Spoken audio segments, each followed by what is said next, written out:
Hey guys, Michael here.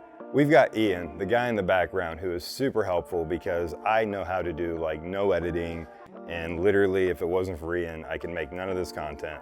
But Ian's here and he's been nice enough to kind of gather up some of the questions that a lot of people ask us the most. So what we're gonna do in this video, Ian's gonna ask some questions, I'm gonna try to answer, and if you learn something from it, all the better.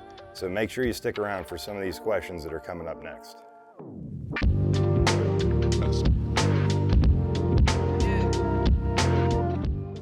So the first question is about the release. Okay. Because back when I was taught as a kid, this is the release. Okay. But in a few videos, you mentioned that this is the release, correct? Almost. Can you explain the differences? Sure. So if we take a beat and we think about this a little bit, I think one of the biggest things we have to realize is that the loft is built into the face. So unlike a tennis racket, the face already has the loft there. So I don't need to create the angle to create the lift because that's already there, which is why we hit down on the ball because the loft is built in. Does that make sense? Yeah. Okay, so with that being said, if we think about this, if I hold the golf club in my trail hand and I squeeze it in my fingers, we know that that club is not twisting in my hand. Is that fair? Yes. So another way I could say that is the face is always square relative to my trail palm. Cool? Easy. Okay, so here's the thing. Like we talked about, the forward shaft lean is actually built into the golf club. So the hosel doesn't come out of the head at a 90-degree angle, it's leaned forward towards the target, right? Yeah. So if that's true, then we know the handle is gonna point more towards the left hip, and to get my right hand on this golf club and to be able to apply pressure to the handle, I'm gonna have to add some extension into my trail wrist. Does that make sense? Yeah. So here's the thing. If I release like you just showed me, and I bring it down here and I go there, I've lost all the extension in my trail wrist. Yes. So the consequence of that is my face is shut. So now I'm gonna be battling a face that's closing, and now I'm gonna have to use my body to try to get out of the way to get the face back open. Does that make sense? Very much. So now what I kind of try to get people to do is to understand that if we get the club more up here, now I have a place to shallow. So I'm kind of more or less in that same position you showed. The only difference, my trail wrist has more extension in it and the club head is still behind my hands. So now what I can do is I can let it release and use gravity as my friend as I move this in front, and now I can use my trail forearm to shut the face, and now all of a sudden I can go to finish and my face still hasn't shut. So I'm a big fan of using the hands to keep the face open, and then I can use the body to shut the face versus shutting the face with the hands and then having to use the body to get out of the way. Yeah, so you're releasing the club with your body, not your hands, thus Correct. creating a much more stable. Well, if we think about it, if the reason everybody wants the club to shallow, right, is because all of a sudden the face is working that way. Yeah. If the face is working that way, you're more incentivized to turn and use your body, right? But if I have the face working steep and shut, I'm never gonna turn my body more. I'm gonna take out my left knee. And just right, I gotta try to get out of the way. Yeah. So that's why I really am in favor of creating a golf swing to where we can use gravity to kind of help us, because the whole time I'm shallowing, gravity's helping me add speed to this. I don't have to feel like I have to be the input. So the next topic would be braking, something I could not do in my golf swing, and it made golf very hard. Why is braking so important and vital in the golf swing? Okay, that's a great question. And I think there's a lot of different ways we can create a break. Yeah. But the reason we have to create a break is because we create torque in the golf swing. So if we think about creating torque, what we have to do is we have to spin one side of the body harder or push harder on one side to create a twist or a torque, right? So where I think it gets a little bit misleading for a lot of people is a lot of people kind of forget that at the end of the day, we're not hitting the golf ball with this thing. And trying to kind of twist this as much as you can really gets a lot of people in trouble. Because the torque we really want to try to create is the torque about this golf club so I can make speed, because that's what people want to do. So when we talk about this braking and speed and this kind of relationship between the two, I can only accelerate something as fast as I can slow it down, because the body's always trying to protect itself. Yeah. Does that make sense? Very So much. if I have no brake, and I kind of get like this going through the ball, and I can't really stop my pelvis from going towards the target, there's really never that like kick point on the shaft that kicks that head into impact. Yeah. Does that make sense? So where I see a lot of people going wrong with this is, for the most part, a lot of people, because we know about vertical force and it's kind of misunderstood, but where a lot of people go wrong is they get to the top of their golf swing, and then as they work it under and under and under, instead of this leg stop going and twisting into the ground and stopping the pelvis from going left, which causes the up, what they tend to do is they try to jump. And they try to do this because they think that's good. But the problem is when you're jumping, this isn't in the ground and it can't stop anything. So the brake turns into your left shoulder and we're hanging on for dear life like that. Or in my case, the left wrist. Or the left wrist or the left elbow, take your pick, right? But this is why we see why I think we see so many tour players with taped up left wrist, right? Because they know inherently that they got to get this shaft down to the ball. Down to the ball and then to there, right? Mm-hmm. So we've got to make that happen. But at the same time, what makes that thing release and kick? It's not moving left. If I keep moving left, you can see I can't really stop the club. And that's a massive loss for speed for most golfers. And accuracy. No doubt. So the next topic would be reprogramming your golf swing, right? I come to Measure Golf, I get a lesson and I get a drill. But do I need a golf ball and a golf club to make that change? No, I don't think you do. And I think really, without getting too far out on a limb, the reason people take lessons weekly is because that's like the easiest way to build something. You come Tuesday at 6 for a golf lesson, every Tuesday at 6, and I make money and I can predict my income and like this is all good for me, but like, is this really what's best for you? And I would argue, as somebody who used to do a lot of weekly lessons, that I don't think it's the best. So everybody learns differently at different speeds, different ways, different kinds of learners. So the idea that everybody's ready for the next thing in a week, I don't know. So generally speaking, lots of things happen during the course of the week, but where people really get lost in the weeds is they tend to kind of put what I call the blinders on. And what the blinders are is we go back to that first time we ever hit a ball.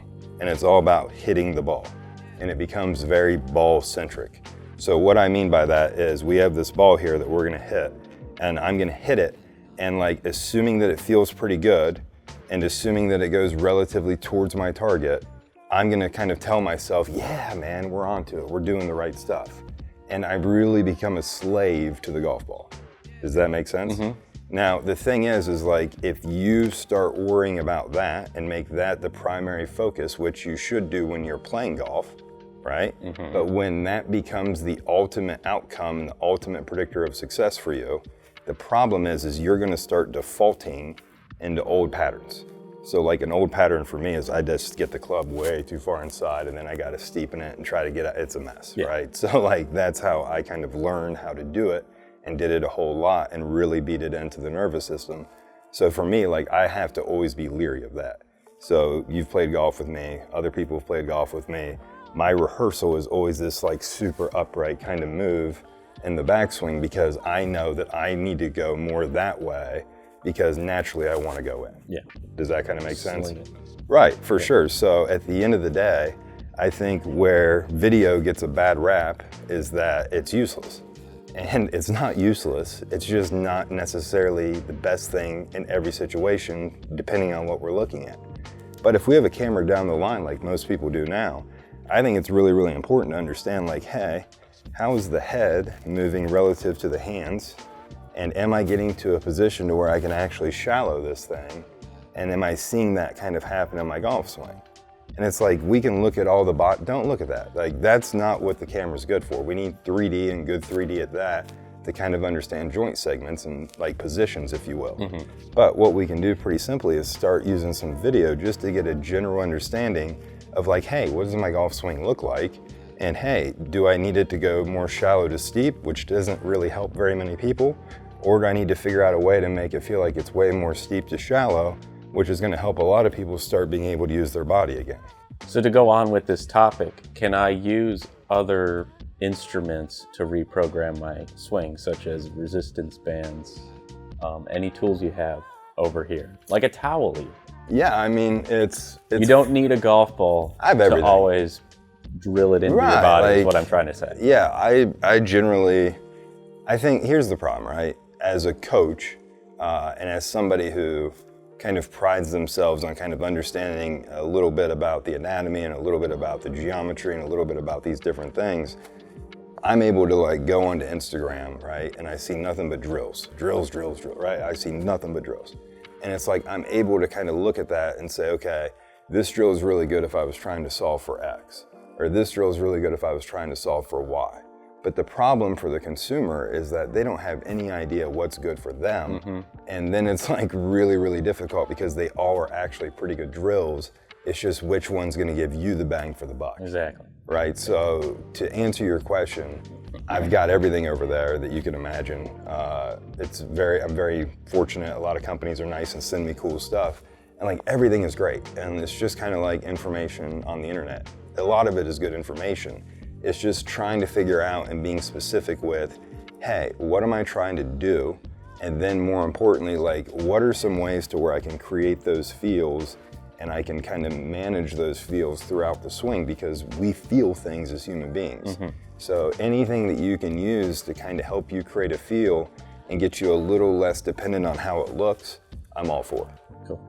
So another topic that you love to drill into me during lessons is a pressure shift versus a weight shift. Right. Now they're not the same. No. Now why can't people see the difference? Okay, that's a great question. So when we think of a golf swing, there's kind of two parts to this equation. Yeah. There's what we can see with the naked eye, and we call that kinematics, right? And then there's what we can't see, which is the pressure transferring, right? We can't see the forces, and we can't see the torques. So those are the kinetics.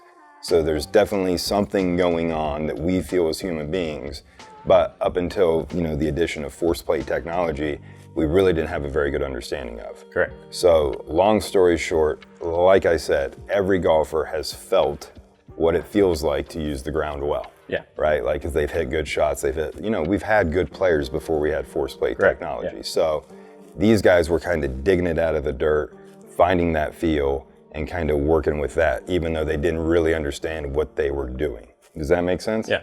So you really can't have the kinematics without the kinetics. You can't have the kinetics without the kinematics.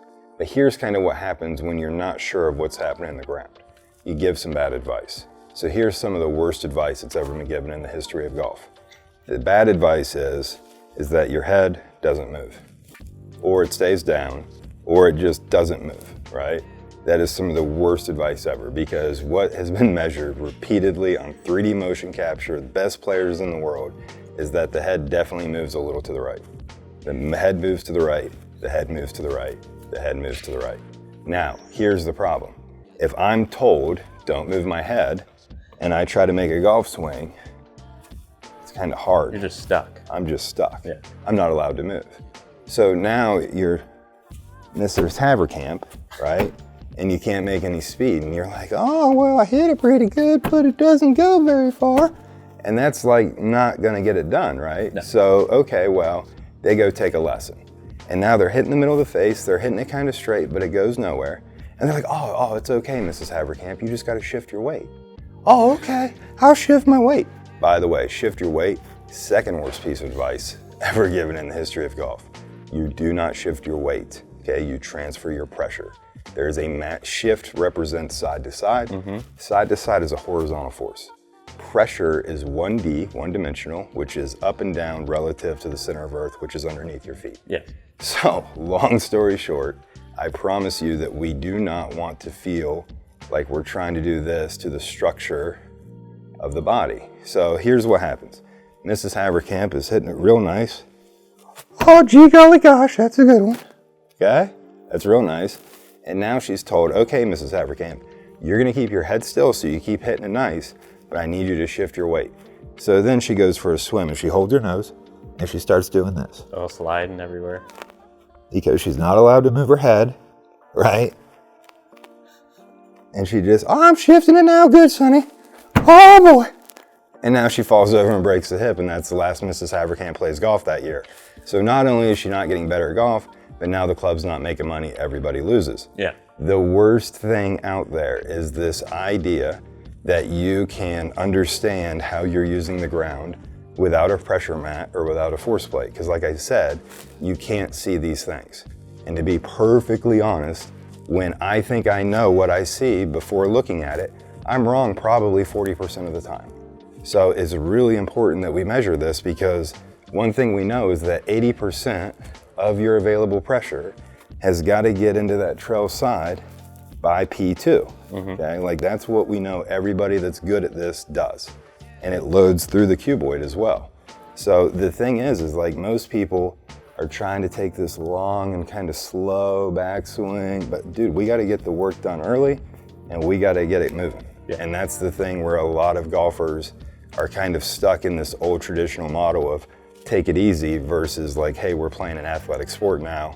We want to make 185 ball speed. If you're going to do that, you're going to have to pump some energy into this golf swing. Be more dynamic. For sure. Yeah. So the dynamic. Arch it. And you can see I can manage my center pretty well. Yeah. And add some torque to that. Now I can really feel like I'm doing something to the ground versus just, oh, I'm ready to hit it now, good. I mean, that's just, there's nothing there at all. No. So that's what I think about pressure versus mass. And I think generally speaking, you can hit some really good golf shots just stomping in place and doing that. You're safe. So, all right. That's all I did on Saturday was just march. Because that's all that I needed to break. And that's all I needed. That's it. Yeah. All right, Michael, the last topic is about speed training and potentially speed training leading to soreness and injury. Yeah. What are your thoughts on that? Yeah, I mean, it's definitely something that happens. I've seen it happen. I've injured myself doing it. I think it's really one of those interesting conversations. And, you know, one of the cool things that we do here at Measured Golf is we're kind of like these guys that have everything. And the reason we have everything is because, like I said earlier, you know, there's a tool that works for a situation. But if you only have a hammer, every problem becomes a nail. Yeah. So with that being said, you know, the three types of speed training you can do are, you can go to the gym. You can just get flat out stronger, right? So you can get bigger, stronger, you can do all that. So that's, in my opinion, the best way to go. And I think that you should pair that with one of the systems that's available. Now, we have to kind of understand like which system is going to work best for you. We have Mach 3, we have Super Speed, we have the Stack, we have the Toad, we have Speed Sticks, we have it all, right? Yeah. So there's all these different tools and they all have like different shafts and different heads. So where I think you've got to be able to kind of think critically about this is, do you need more overload training to where it needs to be heavy and you're kind of trying to create kind of more of this force through just like absolute bruteness? Or do you need like quickness and speed and kind of twitchy? Yeah, because that's where people don't necessarily always get how to add speed. So generally speaking, a lot of people come to me for speed. It's why they come, it's why you came, it's why most people come, right? We want to hit it farther and straighter. So with that being said, one of the biggest things is like they see these force plates like, hey, give me a lesson on the force plates, get me on the force plates. And it's like, well, look, if the face is shutting, right, in transition, if it's going that way, I'm never using my body in the first place. So before you can ever fix these ground forces, what we've actually got to do is we've got to get the club to stop closing and transition to where now you're actually incentivized to use the body. Yeah. Does that make sense? Perfect sense. So at the end of the day, what I tend to see is that the people that don't make the speed they feel like they should, they actually tend to make a ton of speed. They just can't get it back to the ball. And they're just literally dumping it before they get back to the ball. So when they go and do speed training, they're just ramping it up and ramping it up and ramping it up, but they still don't know how to put it in gear and get it back to the ball. So they're gonna do speed training all winter and more than likely probably end up hurting themselves because they don't have that break like we've talked about to where they're learning how to slow it down safely without using their arm, which that's kind of what's in their way. Or they're not even gonna gain speed. Right, so long story short, what I tend to see is that a lot of people that do speed training, there are people who don't really get very much out of it to begin with. So there are people that can't like 147 or better with a smash with their driver. So I don't recommend any kind of speed training for anybody if you can't hit, 10 golf balls and put up a 146 average. So if you can put up a 146 with your driver, we know we're hitting it in the middle of the face, we know we're launching it pretty decent, and more importantly, we know we're getting the speed transferred to the ball. Like that's an efficiency rating, right? And how well we do that. So if you're able to do that, then definitely let's add some speed training, but let's kind of understand, like based off how your body moves and how you operate, do we want to make the instrument heavier to learn how to gain speed, or do we want to make it lighter and whippier and learn how to move it quicker? So there's just a lot of questions you kind of have to ask, but once again, most people not moving well, hanging onto the golf club for dear life, trying to get it back to open. Yeah, man, if you move that faster, there's a chance you're probably going to get hurt. Yeah. So believe it or not, I absolutely couldn't stand this idea when Ian gave it to me this morning. But the more we've done this, the more I've actually found myself enjoying it. So hopefully you found it enjoyable as well, and we were able to answer some of the questions maybe you had. If you have questions that you would like us to answer, please let us know in the comment section, and we'll be more than happy maybe to have Ian up here again, and we'll answer some more of these questions. But once again, thank you so much for sending these questions in, letting us know what you're interested in, because at the end of the day, we want to make sure we're making content that's relevant and insightful for you. So thanks again, make sure to subscribe, and until next time, keep grinding.